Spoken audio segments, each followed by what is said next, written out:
Shalom, selamat hari Minggu, Bapak Ibu sekalian, jemaat sekalian, rekan-rekan sekalian. Hari ini saya diberikan kepercayaan gembala di sini untuk menyampaikan kebenaran firman Tuhan. Bapak Ibu sekalian, ini sebelum saya lanjut permohonan saya, ya, Bapak Ibu sekalian mohon dukungan doanya. Ya.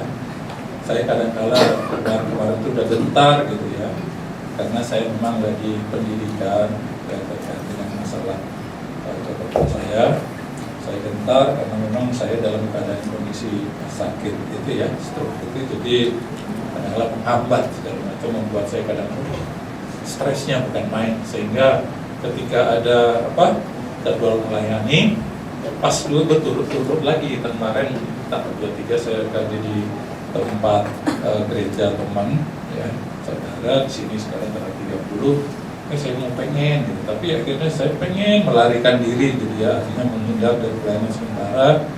Tetapi ya itu sekali lagi Bapak Ibu sekalian, saya berpikir rasanya tidak adil gitu ya, tidak adil. Mengapa hanya gara-gara pendidikan, artinya itu terkait dengan hanya masalah dunia, kamu melarikan diri, padahal itu tidak terkait dengan hidup kekekalanmu gitu. Itu saja kamu sudah lari. Dimana kalau jadi seorang pendeta, ketika ada pergumulan, saya melihat ketika pendeta menghadapi ya seperti di daerah-daerah lah gitu ya, ancaman-ancaman gitu, itu mengakibatkan tekanan yang mungkin berat kan, ya pasti risikonya adalah kehilangan nyawa gitu ya. Sama seperti orang kalau menginjili aja, ketika menginjili seseorang aja pasti kan ditolak lah di ini lah. Sehingga saya berpikir, kenapa saya harus nolak? Tapi satu sisi, ya tadi saya katakan, di sisi lain saya memang punya kelemahan ya itu tadi. Kalau dulu suka pendidikan, tetapi sekarang ini karena kondisi fisik itu yang sudah berkurang, diberikan apalagi sistemnya beda, wah berat. Tetapi ya tadi saya katakan, Tuhan kalau memang ini ya saya harus setia, saya ambil, tetap saya jalani dua itu, sehingga karena itulah saya minta dukungan Tuhan, teman-teman, Bapak Ibu sekalian, mudah-mudahan saya bisa melewati pendidikan saya dengan baik dan tidak menimbulkan masalah kesehatan saya gitu ya. Karena waktu pertama itu istri saya sekarang sering ngantar ke kantor saya karena memang kondisinya itu bagi saya seperti peperangan yang begitu berat gitu ya. Padahal sebenarnya itu tadi nggak selesai juga paling hilang jabatan. Kalaupun nggak lulus, ya paling jabatanmu copot, tapi artinya kau nggak kehilangan nyawamu, nggak kehilangan jiwamu kan gitu ya. Seperti yang Tuhan Yesus bilang, ngapain takut dengan kehilangan jiwa fisikmu, nyawamu, tapi kehilangan jiwamu itu yang harus kamu lebih takutin, kata Tuhan. Ya, itu kadang-kadang kita melihat itu begitu ya. Tapi kenyataan fakta gitu. Sehingga saya katakan selalu tiap pagi, setiap saya bangun pagi, selalu rasanya langsung kok setengah 4 langsung waduh tekanan lagi, datang naik ke atas berdoa. Saya tiap pagi sebenarnya sampai kadang-kadang ada teman itu, karena memang dilihat mungkin saya beda gitu ya, Pak, kamu nggak pernah doa pagi gitu. Dalam hati kok nggak berdoa, saya bilang sama dia, karena orang Batak, Tok, saya sering ngelayanin loh, Tok, saya bilang, bukan sekedar doa pagi saya jalanin terus kan gitu ya, pagi-pagi setengah 4 ya, jam 4. Tapi ya itu tadi, ketika ada, saya merasakan betapa tadi saya akan dapat lagi ayat ketika Yosua dia katakan mereka mau masuk Kanaan, dia bilang apa? Jangan takut dan gentar hatimu, katanya kan gitu ya. Aku menyertaimu, hanya kuatkan dan teguhkanlah hatimu, itu doang dia bilang. Kadang saya pikir sama istri, saya bilang ada contoh gitu, 10-12 orang gitu ya. Orang kepala suku Israel mau masuk ke tanah Kanaan, diutus itu kan 12 itu, akhirnya 10 takut, gentar, bangsa itu enak, itu tinggi-tinggi makan orang gitu. Yang 2 orang Kaleb dan Yosua itu, ayo kita maju, Tuhan sudah nyerahkan gitu. Akhirnya kalah yang 2. Saya sampai merenungkan, seharusnya saya seperti mereka gitu ya. Tapi kok saya lemah gitu rasanya gitu. Bapak Ibu sekalian, mungkin Bapak Ibu sekalian pernah mengalami lah ya. Kadang-kadang saya di situ mengatakan berdiri di sini sampai selesai, kok khotbah kadang-kala seperti PD-nya tinggi, tapi ketika pendidikan kayak gini, kok lemas. Karena saya berpikir sampai saya kadang-kadang kok membuat tesis, disertasi kok lebih susah dibanding buat untuk pendidikan itu. Padahal enggak juga ya, karena memang sayanya yang sudah takut dan gentar dulu kan gitu ya. Tapi ya itulah, mohon dukungan doanya supaya tetap saya kuat. Rupanya Bapak Ibu sekalian itu tadi ya, kedudukan semakin tinggi ya, semakin rupanya wah kalau kayak gitu mendingan kemarin saya nggak dapat aja itu. Jadi saya tenang jalanin seperti lebaran kemarin orang liburan jalan-jalan, saya di rumah sibuk ngurusin tugas-tugas pendidikan saja, istri sama anak jalan, saya di rumah lah gitu ya. Saya kenal teman-teman lain rasanya, saya sampai bilang kok orang lain itu rasanya orang nyantai, bahkan di bawah saya bisa tenang, kok saya rasanya saya itu ada pendidikan lumayan, mungkin saya kalau dalam hal sesuatu pasti saya serius gitu ya. Tapi karena itu tadi yang saya mungkin kegentaran saya, karena sejak saya stroke itu langsung pengaruh itu kuat sekali ya. Jadi itu pengantar Bapak Ibu sekalian, mohon dukungan doanya. Sekalipun saya berkhotbah kayak gini, kondisi ini belum tentu juga orang hamba Tuhan ataupun siapapun perlu dukungan gitu ya. Tema yang diberikan kepada saya hari ini adalah bebas dari dosa, cemburu, dan iri hati ya Bapak Ibu sekalian. Nats pembimbing kita diambil dari Yakobus 3 ayat 14 sampai 16. Yakobus 3 14-16, demikian firman Tuhan. Jika kamu menaruh perasaan iri hati dan kamu mementingkan diri sendiri, janganlah kamu memegahkan diri dan janganlah berdusta melawan kebenaran. Itu bukan hikmat yang datang dari atas, tetapi dari dunia, dari nafsu manusia, dari setan-setan. Sebab di mana ada iri hati dan mementingkan diri sendiri, di situ ada kekacauan dan segala macam perbuatan jahat. 4 ayat 2. Kamu mengingini sesuatu tetapi kamu tidak memperolehnya, lalu kamu membunuh, kamu iri hati, tetapi kamu tidak mencapai tujuanmu, lalu kamu bertengkar dan kamu berkelahi. Kamu tidak memperoleh apa-apa karena kamu tidak berdoa.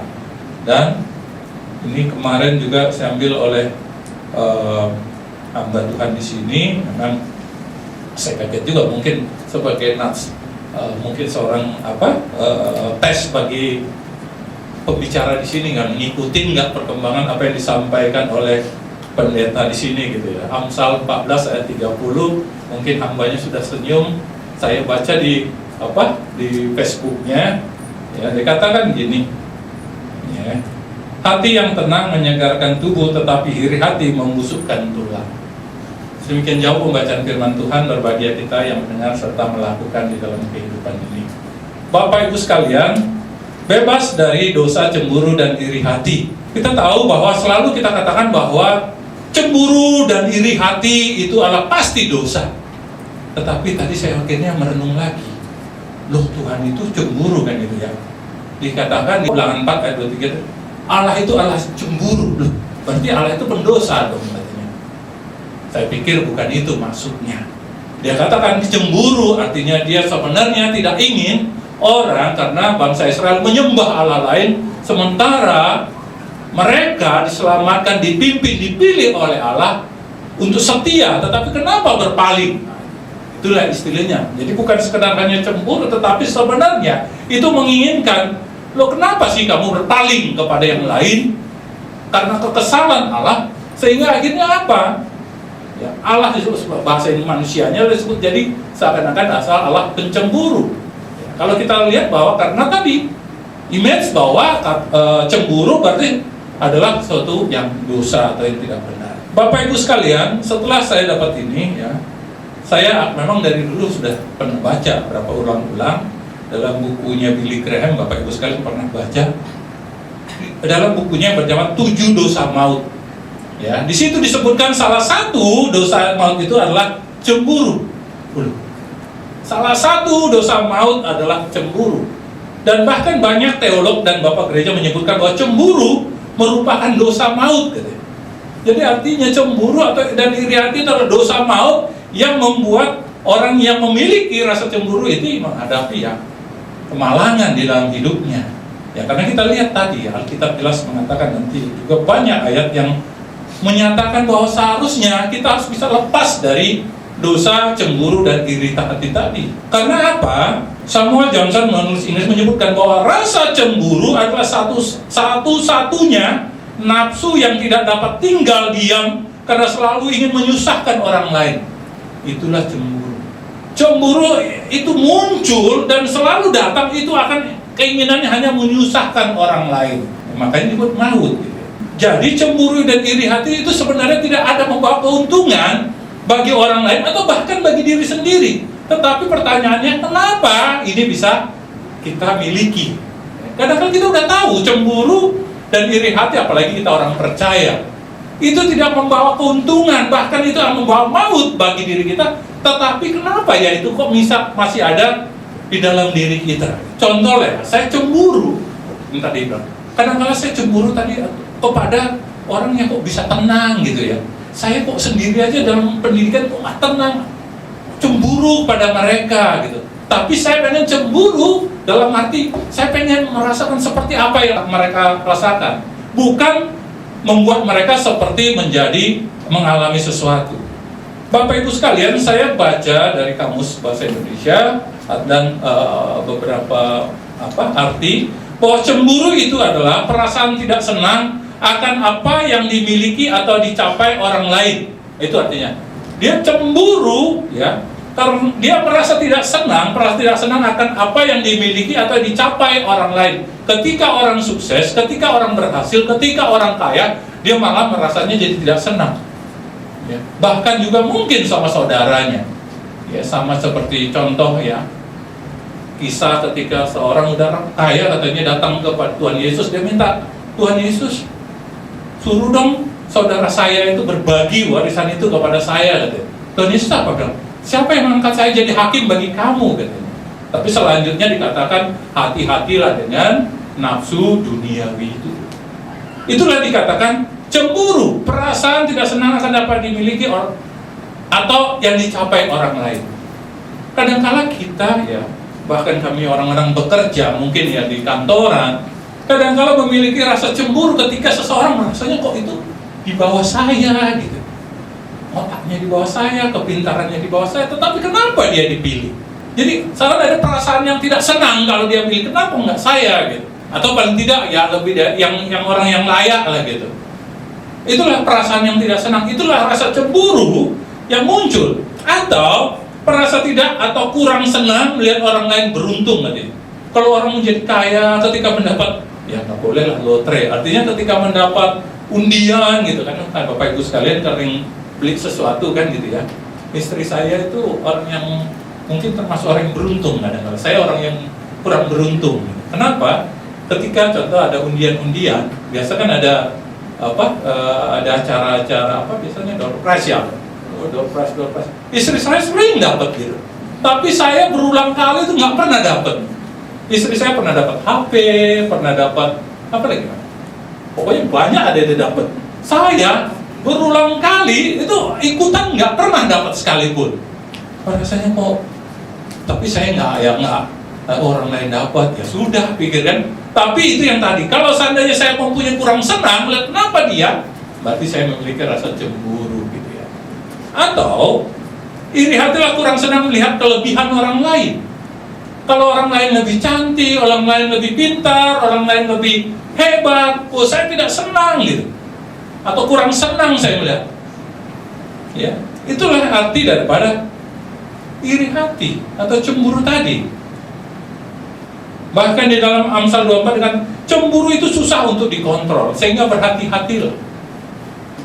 Bapak Ibu sekalian, kita ini ngomongnya sih gampang gitu ya, tetapi prakteknya itu susah sekali saya katakan. Karena kita hidup dalam dunia dan melihat segala sesuatu di dalam yang berjalan bersama dengan kita, dan itu menimbulkan pemikiran image bagi kita, Bapak Ibu sekalian. Pasti yang kuliah, yang kerja, contohlah kan gitu ya. Kalau yang pendidikan, ketika orang, dia kenapa bisa dapat di perguruan tinggi yang bagus ya, dapat sekolah yang bagus ya, kenapa ini enggak gitu. Padahal saya sama berjuang sama ini, yang kenapa gitu. Yang kerja demikian juga, Dan itu yang realita yang kita hadapi, dan itu kenapa kita jalani sendiri.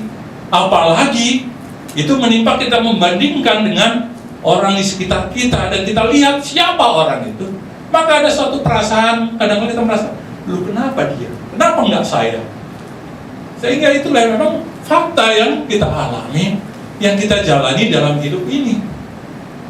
Tidak ada yang orang yang dalam dunia ini, kalau saya tanya gitu ya, kita pasti punya nggak kita rasa atau perasaan suka membandingkan dengan orang lain? Pasti. Tinggal masalahnya adalah bagaimana menyikapi membandingkan tersebut. Dulu Bapak Ibu sekalian, seperti saya bilang, ya ketika Pak Niko, Pak pendeta Netsenko jadi pendeta gitu. Saya dulu padahal pengen gitu ya jadi pendeta. Nggak kesampaian, kadang bukan masalahnya nggak kesampaian arti apanya, kadang-kadang sayanya yang kadang-kadang nggak berani mengambil sikap gitu ya. Artinya ya mau jadi pendeta tinggalkan ininya kan gitu ya. Artinya kadang-kadang wah enak ya, jadi bukan berarti enak dalam jadi pendeta, wah seakan-akan nggak juga gitu ya. Jadi rasanya, tapi yang saya banggakan adalah ketika orang itu ikut Tuhan dan melayani Tuhan, rasanya suatu kebanggaan ketika orang itu menjadi hamba Tuhan. Nah itu bagi saya. Dan saya nggak melihat dia sukses atau enggak, tapi ketika dia menjadi hamba Tuhan, dipakai jadi hamba Tuhan. Dan itu ada perasaan, wah kok saya enggak ya gitu ya. Padahal bukan gara-gara orang itu, padahal sayanya aja yang mengambil sikap atau penyerahan dirinya yang kurang gitu. Ya karena ada banyak faktor lah kayak gitu ya. Sehingga itu yang membuat, sehingga Bapak Ibu sekalian, pasti kita menyalami sendiri. Pertanyaannya adalah, mengapa timbul iri hati? Ya. Kenapa di dalam diri kita itu kadang-kadang ada suatu rasa cemburu, ada iri hati, melihat orang lain merasanya lebih baik, lebih sukses, lebih berhasil, lebih cantik, memiliki pasangan lebih bagus gitu. Kenapa gitu? Kok saya enggak gitu? Kadang-kadang karena kita memiliki sendiri, contoh lah, kita ketika ditanya gitu, waktu saya memilih pasangan, ya, pasti ada ukuran yang menjadi di dalam diri kita sudah tertanam. Ketika saya memilih istri saya, pasti sudah saya mesti harusnya istri saya mesti begini. Sehingga itu yang membuat saya kalau nggak dapat rasanya jadi kecewa, kesel, dan akhirnya membandingkan dengan orang lain. Artinya apa? Kadang-kadang ada sesuatu yang membuat kita menimbulkan iri hati, cemburu itu dalam diri sendiri.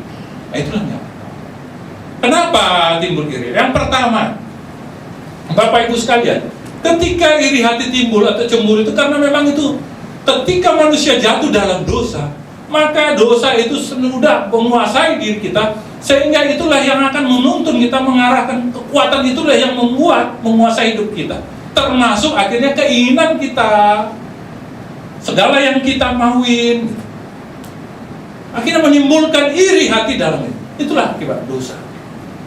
Dosa sudah ada di dalam diri kita Bapak Ibu sejak kejatuhan Adam. Itu mengakar, dan kalau kita tidak bisa menguasai, maka itu akan membahayakan kita. Maka sejak jatuhan manusia dalam dosa, maka muncullah dosa-dosa iri hati. Kita lihat bagaimana Kain terhadap Habel, kan gitu ya. Dilihat karena Habel lebih diterima persembahannya, dia iri hati, akhirnya membunuh itu adiknya. Kita lihat lagi Yusuf dan saudara-saudaranya. Kenapa seakan-akan Yusuf ini mereka kok seperti dia punya apa segala macam, lebih mimpinya ini, seakan-akan dia lebih hebat gitu ya. Walaupun Yusuf salah, kadang-kadang terlalu mengagungkan diri juga gitu ya. Tapi itulah akibat dosa dari awal ya. Sama dari awal juga ketika iblis ingin iri sebab kepada Allah, kenapa ingin menyembah, kenapa dia ingin sembah bukannya saya gitu. Akhirnya dia menyangkal Tuhan, dia menolak Tuhan, dia menjadi musuh Tuhan. Kenapa? Ya itu tadi, setelah manusia sudah menguasai dosa menguasai diri manusia, pasti maka muncullah iri hati, muncullah kecemburuan. Bapak Ibu sekalian, kalau kita masih memiliki itu berarti berkacalah, berarti kita di sini orang berdosa. Bukan berarti kita langsung udah memang dasar saya punya dosa. Tidak. Seharusnya kita bertobat gitu ya. Itulah yang pertama. Jadi Bapak Ibu sekalian berhati-hatilah, karena memang itu sudah tadi dikatakan,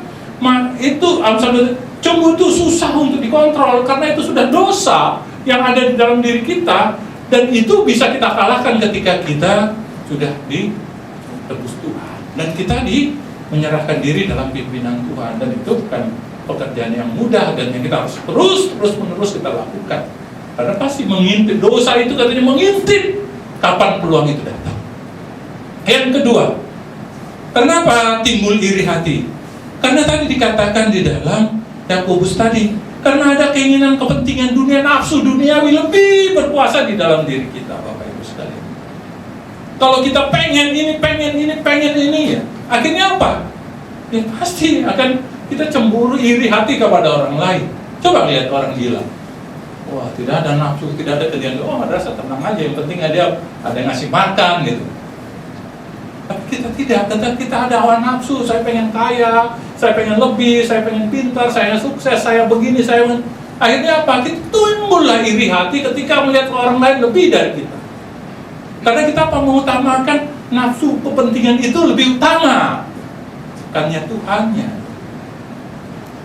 Bapak Ibu sekalian, ketika ini sama istri saya juga. Waktu ketika kami baru menikah, bukan hari pertama, jadi malamnya itu dinasehatin. Dinasehatin oleh orang tua saya, abang dari bapak saya, karena bapak udah meninggal. Lihat sudah menikah. Satu hal kata yang penting ketika untuk menjaga istri langgeng itu adalah jangan suka membanding-bandingkan. Oh, benar juga. Ya tadi benar kan? Ketika timbul hawa nafsu adalah ketika saya membanding-bandingkan. Kalau saya bilang istri saya lebih jelek dibandingkan, mungkin saya pernah kenal, mungkin teman yang lama lebih cantik, lebih putih, sehingga saya membandingkan, oh harusnya dia yang menjadi saya. Akhirnya apa ya tadi? Akhirnya muncullah perselisihan, muncul nanti kita lihat, muncullah banyak pertengkaran. Oh kenapa? Oh itu dulu saya rasanya lebih pintar itu, kenapa nggak dia? Akhirnya apa? Karena kepentingan duniawi lebih utama, hawa nafsu duniawi menjadi lebih utama di dalam diri saya, maka itu muncul pasti iri hati, cemburu pasti muncul, dan itu akan merugikan kita. Itu yang kedua. Ketika kepentingan duniawi, hawa nafsu, Bapak Ibu sekalian, lo pertanyaannya apa kita nggak bisa hebat? Bukan itu maksudnya. Ya, bukan berarti kita tidak boleh hebat, boleh. Pasti ada ukurannya, pasti ada. Tetapi adalah kalau itu yang menjadi tujuan utama, hebatan itu segala macam, sehingga ingin mengalahkan orang lain, nah itu baru salah. Nggak mungkin saya nggak pengen anak saya berhasil, nggak pengen anak saya sekolah di tempat yang bagus, itu bohong namanya. Nggak mungkin ada orang tua pengen anaknya tidak memikirkan masa depan supaya nanti anak saya gampang mencari pekerjaan, gampang untuk mendapatkan kerjaan. Ya, ketika anak-anak saya ketika mau ngambil kuliah, kami berpikir apa yang kami arahkan gitu. Bukan karena nanti anak saya ini lebih dengan, enggak. Dulu hanya memikirkan besok ketika dia ngambil ini jadi apa? Peluang kerjanya ada enggak gitu. Itu kami arahkan. Bukan berarti membandingkan dengan tidak, tetapi supaya tadi bukan kepentingan duniawi, tidak juga lah. Ya kita pasti manusia kan pengen. Tuhan juga bilang bahwa kalau orang tidak bekerja tidak usah makan katanya. Masa anak saya besok nggak kerja nggak apa-apa, percaya Tuhan saja, nggak juga lah. Kita juga diberikan hikmat untuk apa yang harus kita kerjakan ke depan. Artinya apa? Dan itu bukan berkaitan dengan cemburu iri. Oh tidak, karena saya tidak membandingkan, saya hanya melihat apa yang diperlukan oleh anak saya di depan, sehingga dia suatu saat ke depan tidak menjadi susah. Itu Bapak Ibu sekalian. Yang ketiga, kenapa timbul iri hati? Yang tadi adalah tidak puas terhadap apa yang dimiliki. Ini yang terkadang tidak bersyukur. Kenapa muncul iri hati? Kenapa muncul rasa benci dan cemburu? Karena tidak puas terhadap apa yang dia miliki, terhadap dirinya sendiri tidak puas. Tidak pernah bersyukur terhadap apa yang Tuhan berikan. Kalau ini, pengen lagi lebih. Oh ini apa nih? Pertanyaannya adalah, apa saya tidak boleh lebih lagi? Boleh. Tetapi ketika pun itu tidak tercapai, seharusnya kamu tidak merasa, wah jadi iri, cemburu, atau tidak merasa jadi terancam jiwa. Tidak. Kita hanya bisa melakukan supaya kita menggapai apa yang kita ingin, tetapi ketika Tuhan tidak memberikan pun, ya sudah, syukuri. Jangan menjadi, wah kenapa orang lain boleh, kenapa? Jadi kita merasa seakan-akan tidak puas terhadap apa yang kita miliki. Bukan berarti, tidak ada niat atau kemauan untuk lebih baik. Tidak. Kalau gitu, udah puas aja terhadap, contohlah, kalau saya sudah kerja di sini, puas aja jadi staff saja, nggak ada pengen jadi, bukan. Artinya, Bapak Ibu menikmati apa yang sudah dapat itu, dan kalaupun berusaha untuk sudah kita jalanin, tapi kalaupun kita tidak dapatin, ya kita bersyukur, itu maksudnya. Tidak puas apa yang. Yang keempat, tadi kita melihat bahwa pengertian adalah kenapa cemburu itu tidak senang akan apa yang dimiliki atau dicapai orang lain. Artinya suka membandingkan sesuatu dengan orang lain. Bapak Ibu sekalian, cemburu dan iri hati karena kita suka membanding-bandingkan. Dari saya saudara, suka melihat orang lainnya, suka melihat kelebihan orang lainnya, tidak melihat apa yang Tuhan sudah berikan bagi saya. Kalau memang ada yang kurang, ya kita harus perbaiki. Kalau kita pengen mau jadi sama, kita lihat diri kita, bukan orang itu. Dan jadi kita tidak membandingkan, kesuksesannya, keberhasilannya, tapi melihat kenapa sayanya. Jangan orang lainnya. Itu sudah membahayakan. Ya. Dan tadi tidak pernah bersyukur atas apa yang dimiliki. Dan yang ini yang dikatakan Tuhan ketika di dalam Lukas 12. Kenapa? Karena kau tamak. Sama dengan tidak puas juga, tapi tamak, mengumpulin. Semua kau kumpulin hanya untuk dirimu sendiri, tidak perlu orang lain. Ya, itulah orang. Kenapa iri hati timbul? Kenapa timbul iri hati dalam dirimu, Bapak Ibu sekalian? Jadi teman-teman sekalian, berkaca, lihatlah. Dan tadi kita katakan dosa tadi itu dosa maut. Dikatakan dosa maut itu dosa membahayakan diri kita, bukan saja di dalam dunia ini, tetapi dalam kekekalan. Nanti kita lihat akibat dari iri hati.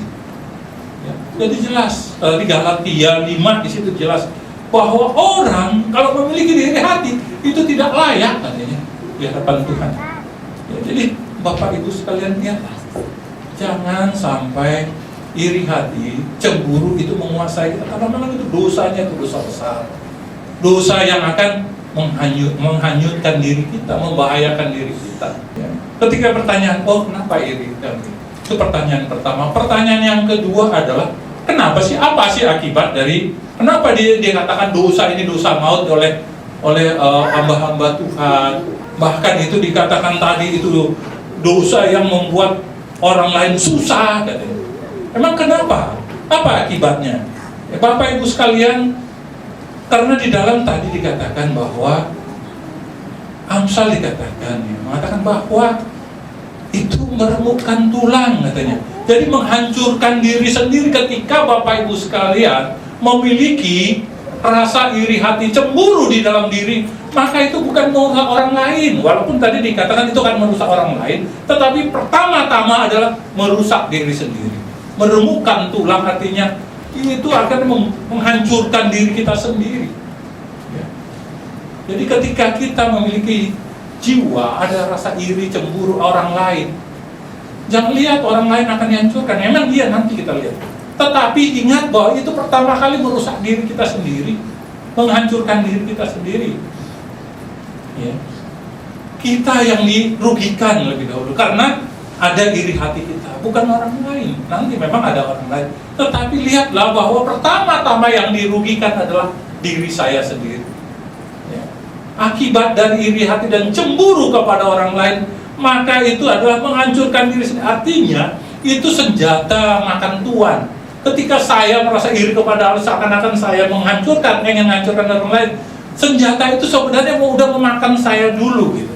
Sehingga ketika orang lain tidak mengalami seperti apa yang saya alami, yang saya harapkan, maka saya hanya sudah kena serangan oleh senjata saya.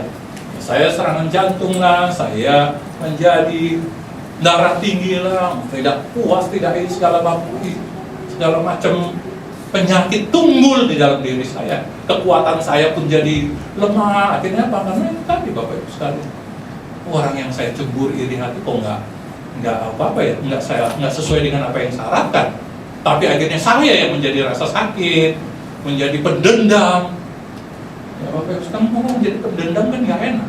Ketika dia bertemu, rasanya langsung apa namanya, kalau istilah katanya nggak peduli gitu ya, rasa melecehkan lah gitu ya. Rupanya karena apa ya tadi? Karena iri. Ternyata apa? Itulah dendam itu merusak dirinya. Ya, akhirnya apa? Ya besok dia nggak akan bisa jadi pegawai lagi ataupun karirnya semakin hancur gitu. Bapak Ibu sekalian, itulah akibat dari iri hati itu. Bukan orang lain yang pertama, kitanya yang akan rusak, kitanya yang dirugikan, kitanya yang mendapatkan masalah. Ya, itulah yang jadi kita kalau mendendam melihat orang lain merasa bodoh, pengen saya ini, ya, tidak tenang rasanya. Ketika orang memiliki rasa tidak senang, Bapak Ibu sekalian, kemanapun pasti tidak akan pernah memiliki rasa tenang. Ya, pasti dia akan dihantui rasa takut, rasa cemas. Ya sama seperti saya ini, ya. Dihantui rasa takut, rasa cemas terus. Padahal itu sepele sebenarnya. Tinggal hanya berserah kepada Tuhan saja. Yang kedua, ya, menghancurkan kehidupan spiritualitas kita, menghambat persekutuan dengan Tuhan. Pasti, ketika kita sudah memiliki rasa iri, dendam, Bapak Ibu sekalian, jangan bicarakan saya itu dekat Tuhan, jangan. Ngomong kosong itu bohong.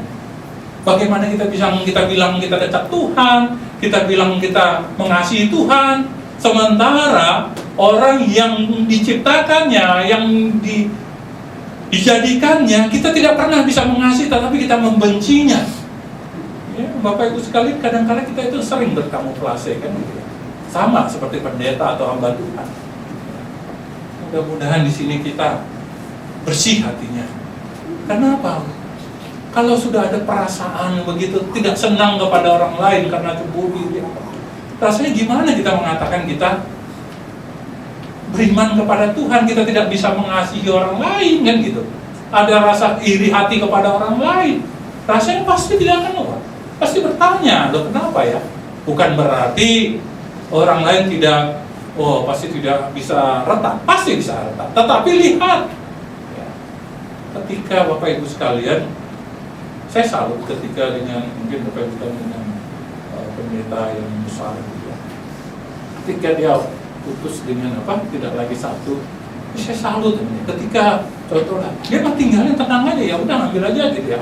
Enggak ini. Saya salut ini. Padahal dia pasti yang membesarkan ataupun itu dominan pasti dia. Tetapi ketika dia ada kayak gitu, disitulah kedewasaan rohani orang tersebut. Dia tidak terlalu pusat, bahkan dia tidak mau ngomongin, tidak dia mau mengkampanyekan orang ini begini, itu kelebihannya. Berarti tidak ada iri, tidak ada cemburu, tetapi ya sudah. Kehendak Tuhan yang mungkin ini ya sudah. Artinya apa itu? Ketika iri hati itu akibat dari menghancurkan kehidupan spiritual, pasti kerohanian kita, bagaimana kita bisa berkata bahwa kita tadi beriman kepada Tuhan, menaikkan pujian kepada Tuhan, tetapi di dalam diri kita masih tersimpan ada kecemburuan, iri hati kepada orang lain, ketidaksenangan dengan orang lain. Pasti itu makanya bilang dosa maut. Ya. Yang ketiga, ya, kenapa akibat dari iri hati? Ya, itu tadi pasti tidak bisa mengasihi orang lain, artinya banyak musuh. Yang mau banyak musuh lah, paling tidak ada musuh. Ada musuh apa? Ketika kita melihat seakan-akan kita langsung pengen aja mau menghajar. Atau sebaliknya orang lain pun tidak senang kepada kita. Pertanyaannya adalah, apa kita mau tidak disenangi orang lain? Atau mungkin orang lain tidak senang, ya kalau itu karena perbuatan baik kita, mungkin nggak ada masalah. Itulah upah sebagai seorang pengikut Tuhan katanya. Tetapi kalau kita sebagai orang percaya tetapi kita tidak disenangi oleh orang itu, ya berarti itu apa? Karena perbuatan kita, berarti itu adalah dosa kita. Sehingga apa? Kita membuat banyak musuh dalam diri kita. Padahal kita harusnya menghindarkan supaya kita tidak banyak musuh. Walaupun ya Bapak Ibu sekalian, saya percaya ya, dalam kehidupan ini pasti kita ada aja orang yang tidak senang kepada kita, pasti. Apalagi dalam dunia ini perbedaan kadang-kadang perbedaan agama juga bisa membuat kita tidak disenangin kan gitu. Kedudukan kita juga mungkin dan lain, pasti ada faktor. Tapi paling tidak jangan sampai kita yang membuat perbuatan yang tidak benar kita membuat kita dimusuhi. Ya. Kalau kita dimusuhi tapi karena sesuatu hal ya biarin saja. Yang jelas itu bukan dari saya. Karena akibat dari iri hati ya itu pasti. Ya. Tidak bisa menerima keberadaan orang lain atau menjadi akibatnya Bapak Ibu kita menjadi terasing. Pasti menjadi terasing. Ketika kita pun dimanapun ya, kita melangkah, ketika melihat orang lain pun akhirnya kita menghindar. Kita merasa bahwa kita orang asing di situ kan gitu. Itulah akibat kita memiliki ada rasa iri hati, cemburu. Kalau kita tidak memiliki itu ya pasti kita dimanapun ya kita tenang aja, cuek aja. Kalaupun orang itu yang tidak senang kepada biarin, dia sendiri yang merasa. Tapi kalau itu ada di dalam diri kita ya Bapak Ibu sekalian, ya tadi saya katakan akibatnya ya itu tadi, kitanya sendiri tidak tenang di dalam hidup ini. Gusar selalu, ketemu orang tidak tenang, lihat orang tidak tenang. Yang keempat Bapak Ibu sekalian adalah tadi dikatakan di dalam Yakobus 3 ada kekacauan dan perbuatan jahat di situ. Ketika Bapak Ibu sekalian ada iri dan ada dengki, ada cemburu, maka di situ pasti ada kekacauan dan di situ ada perbuatan jahat. Loh, kok ada perbuatan? Iya, ada perbuatan jahat. Ketika kita tidak mengasihi orang lain, dan bahkan ketika kita iri, kita ingin menghancurkan orang lain, pasti itu adalah perbuatan jahat. Bahkan kalau kita jadi ingin membunuh katanya, ya, pasti ya. Kenapa? Kita tidak senang sama dia. Kita maunya orang itu menjadi hancurlah. Kita pengen orang itu kalau bisa tidak ada di dunia ini lagi. Dan tidak mau lihat. Ya, kalau tidak mau lihat ya berarti apa? Ya mati kan gitu. Ya pasti lah kan gitu. Kalau kita ingin, contoh saya tidak pengen melihat Pak Pendeta Niko di sini di mana-mana, pasti ya harus Pak Pendeta Niko dulu mati gitu kan. Iya lah. Di suatu saat pasti ketemu. Kalau udah ketemu, sial banget kan pemasaran. Masuk TV, masuk YouTube, apalagi sekarang media kan, media sosial. YouTube dia lagi. Apalagi kalau kita sering pakai YouTube, dia lagi. Kenapa dia lagi? Apalagi kalau aktif, kesel ya bukan main. Kenapa nih orang nggak mati kan gitu ya? Pasti itulah kenapa ada rasa iri, cemburu gitu. Itu tadi Bang, ada pengen ada kekacauan, pengen perbuatan jahat di situ, pengen membunuh atau walaupun ya itu tadi Tuhan Yesus bilang, ketika kita mengingini orang itu pun sudah dosa katanya. Ketika kita mengingini orang itu mati atau ingin sakit, itu sudah dosa katanya. Kalau dia perempuan Tuhan Yesus kan berzina, sama kita naikkan aja lagi. Ketika saya mengingini seseorang mengalami sesuatu masalah, ya pasti itu udah dosa juga lah. Ya, mengingini orang yang perempuan apa aja itu dosa, apalagi mengingini kehancuran, kerusakan, masalah bagi orang lain, penderitaan bagi orang lain, berarti itu dosa. Ya. Dan yang keempat, yang selanjutnya, yang kelima, Bapak Ibu sekalian, ketika ada iri hati dalam diri Bapak Ibu sekalian, jemaat sekalian, maka pasti tidak akan ada rasa sukacita lagi ketika menemukan tulang tadi, dan tidak ada ketenangan. Makanya dibandingkan tadi Amsal 14:30, ketika orang itu yang tidak ada iri hati, maka dia tenang, senang hidupnya. Tapi ketika dia menemukan tulang, artinya apa? Itulah perbandingannya. Berarti apa? Tidak ada sukacita. Tidak ada sukacita bagi orang yang punya rasa iri hati. Tadi karena apa? Bukan ini, dia lagi. Ini tidak ada rasa sukacita. Walaupun contoh datang ke satu tempat, besoknya lagi, seperti saya katakan tadi, pagi-pagi, tiap pagi langsung saya saya mendatang ke atas lagi berdoa, Tuhan, sekalipun Tuhan kasih ini lagi, saya bersyukur Bapak Ibu sekalian.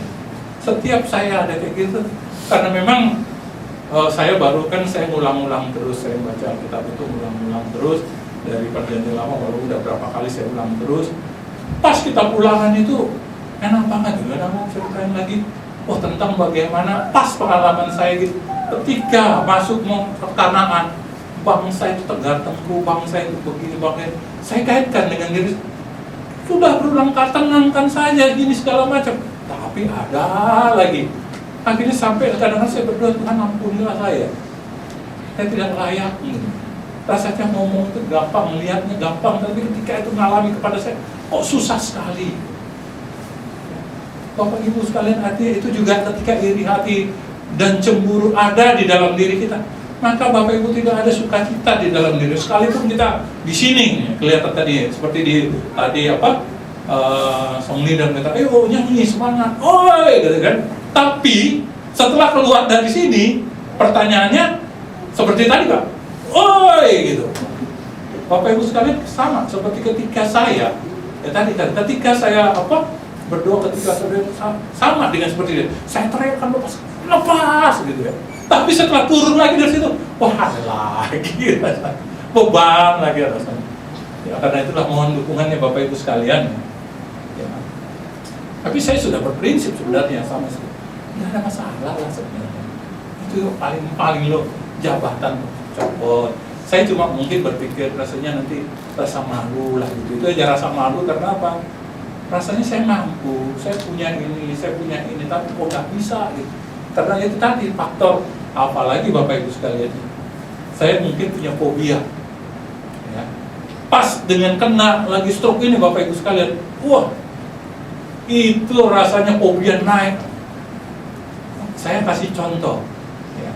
Orang yang sudah punya stroke, ya, punya fobia, biasanya naik pesawat kan takut gitu ya. Apalagi kalau udah wah. Nah, walaupun saya udah sering-sering banget ya, ke mana dulu, ke ngabang saya naik pesawat walaupun ini segala macam, ya, sendiri lagi kan gitu. Jadi waktu saya stroke itu Bapak Ibu sekalian nyebrang, naik jembatan penyeberangan, itu pendek kan ya? Itu paling berapa meter gitu, 3 meter, 4 meter atau 5 meter lah gitu. Naik lah. Bapak Ibu sekalian mau nyebrang gitu, gini. Wah, benar kalau melihat ada orang, wah agak semangat. Tapi kalau nggak ada orang, waduh, gila. Saya memberanikan diri, Tuhan kenapa jadi saya penakut gitu. Saya naik gitu, walaupun yang tadi jalan lama, bisa gitu dari situ sampai ke seberang itu jembatan penyeberangan berapa jauh sih? Ya. Itu bisa sampai 15 menit atau 10 menit lah gitu. Padahal cuma hanya 2 menit atau 1 menit aja dan. Tapi karena gitu tadi, apalagi ya udah tambahin. Jadi Bapak Ibu sekalian, itulah ketika kita memiliki iri hati, rasa cemburu ya kayak gitu, tidak ada ketenangan, tidak ada kedamaian. Apapun yang mau kita lakukan, rasanya kok ada sesuatu hambatan. Sehingga apa? Itu tadi Bapak Ibu sekalian, akibatnya itu tadi kita ada kekacauan, tidak ada rasa sukacita. Bahkan Bapak Ibu sekalian, itu tadi menimbulkan pertengkaran. Karena kenapa? Kalau kita iri, kadang-kadang kita suka menjelek-jelekkan, akhirnya kita menjelekkan ke orang lain, suka jadi apa istilah perempuan, gosip kan ya, suka menjelek-jelekkan, itu orangnya begini segala macam. Ya. Bapak Ibu sekalian, dan terakhir tadi dikatakan bahwa akibat itu dalam Galatia 15 ayat 21, ayat 21-nya saya bacakan Bapak Ibu sekalian. Ya, Galatia 5 ayat Galatia 5 ini pasti Bapak Ibu sekalian udah tahu ini tentang hidup dalam daging atau roh. Dia dikatakan gini, ayatnya yang 21 sama 21 berkata demikian. Kedengkian, kemabukan, pesta sebagai terlarang, semuanya itu kuperingat kamu, seperti yang telah kubuat dahulu, bahwa barang siapa melakukan hal yang demikian, ia tidak akan mendapat bagian dalam kerajaan Allah. Bapak Ibu sekalian, artinya apa?